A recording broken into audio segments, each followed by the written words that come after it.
Na kio tunazungumza habari ya maisha, ni lazima tuweze kuangalia mambo ya sura zinazokuja. Kwa hivyo ile declaration sisi tunasema hapa, Baba, we are not, some things are beyond you. And we are not saying out of anything else.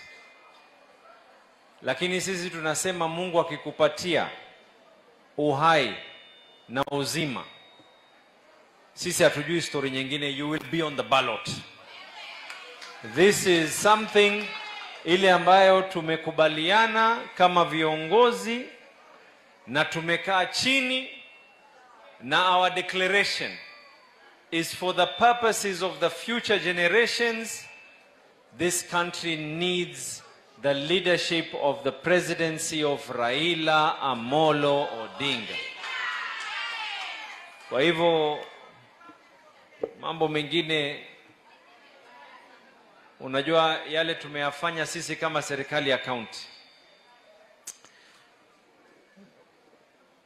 yale tumeyafanya kama serikali ya county, Your Excellency, bila usaidizi wa serikali kuu ama usaidizi wowote.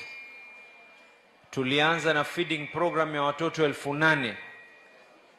Leo watoto ambao wanakula bure 100% hawalipishwi hata ndururu. Bora mtoto aje na njaa yake, bora mtoto anawe mkono, bora awe na kile kisahani. Chakula bure. Tulianza hii program, watoto walikuwa ni 8,000. Hivi tunavyoongea, Your Excellency, watoto 11,000 kila siku wanapata lishe bora courtesy of the county government of Mombasa.